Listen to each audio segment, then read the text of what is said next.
Hello NEET aspirants, എങ്ങനെയുണ്ടായിരുന്നു നിങ്ങളെ റീനീറ്റ് examination കാര്യങ്ങളൊക്കെ?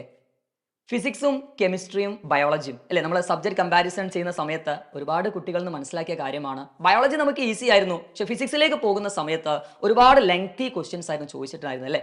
അപ്പോൾ നമ്മളത് കമ്പയർ ചെയ്യുമ്പോൾ നമ്മൾ കഴിഞ്ഞ നീറ്റ് എക്സാമിനേഷൻ വെച്ച് നോക്കുകയാണെങ്കിൽ നീറ്റ് 2025 ഇതൊരു പാറ്റേൺ ആയിരുന്നു. അവിടെ ഫിസിക്സ് ഒന്നും കൂടി ടഫാണ്. സോ ഒരു കട്ട് ഓഫ് വരുന്ന സമയത്ത് ആ ഒരു നീറ്റ് 2025 പാറ്റേൺ പോലെ തന്നെയായിരിക്കും ഈ വർഷം നമുക്ക് പ്രതീക്ഷിക്കാം.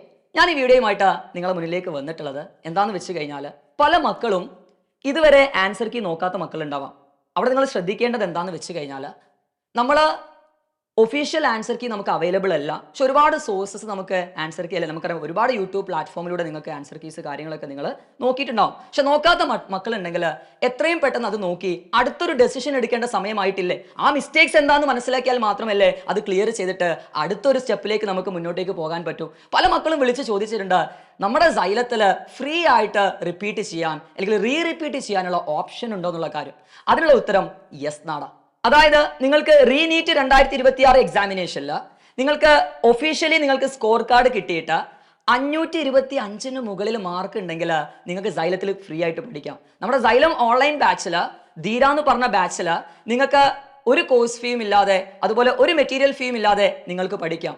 അത് നിങ്ങൾക്ക് 500 മാർക്കിന് മുകളിൽ വാങ്ങിച്ച കുട്ടിയാണെങ്കിൽ നിങ്ങൾക്ക് അവിടെ മെറ്റീരിയലിന്റെ കോസ്റ്റ് മാത്രമേ വരുന്നുള്ളൂ. നിങ്ങൾക്ക് സ്ക്രീനിൽ കാണുന്നുണ്ട്. അതുപോലെ 450 മുകളിലാണെങ്കിൽ, അതുപോലെ 400 മുകളിലാണെങ്കിൽ, ഈവൻ 300+ ആണെങ്കിൽ കൂടി നിങ്ങൾക്ക് അവിടെ സ്കോളർഷിപ്പ് അവൈൽ ആണ്. ഈ കാര്യം നിങ്ങൾ ആദ്യം മനസ്സിലാക്കുക. സോ പെട്ടെന്ന് ഡെസിഷൻ എടുക്കുക എന്നുള്ളത് തന്നെയാണ്. കാരണം നിങ്ങളെ കാരണത്താലല്ലാതെ ആ എക്സാമിനേഷൻ ഹാളിൽ 3 മണിക്കൂർ 15 മിനിറ്റ് ചെറിയൊരു ബ്രെയിൻ ഫോഗ് മൂലം എന്തെങ്കിലും ചെറിയൊരു റീസൺ മൂലം ചിലപ്പോൾ നിങ്ങൾക്ക് പെർഫോം ചെയ്യാൻ പറ്റിയിട്ടുണ്ടാവില്ല. സോ നിങ്ങൾ പ്രത്യേകം ശ്രദ്ധിക്കേണ്ടത്, ഞാൻ 100% എഫേർട്ട് ഇട്ടിട്ടാണോ, അല്ലെങ്കിൽ എൻ്റെ 100% കഴിഞ്ഞ ഒരു വർഷം അല്ലെങ്കിൽ കഴിഞ്ഞ 2 വർഷം ഞാൻ കൊടുത്തിട്ടുണ്ടോ എന്നുള്ള കാര്യം നിങ്ങൾ അവിടെ നോക്കേണ്ടതുണ്ട്.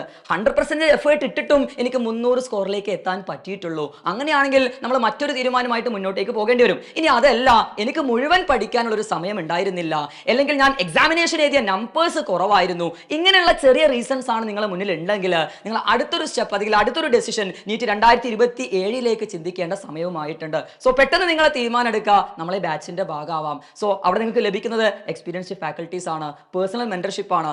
നിങ്ങളുടെ കംഫർട്ട് സോണിൽ ഇരുന്നു കൊണ്ട് നിങ്ങൾക്ക് പ്രിപ്പറേഷൻ സ്റ്റാർട്ട് ചെയ്യാനുള്ളതാണ്. അടുത്ത വർഷം നമുക്ക് CBT മോഡൊക്കെ ആവുകയാണെങ്കിൽ ഒരു ഓൺലൈൻ പ്ലാറ്റ്ഫോം നമ്മൾ നോക്കുകയാണെങ്കിൽ ഒരു അഡ്വാൻറ്റേജസ് തന്നെയായിരിക്കും.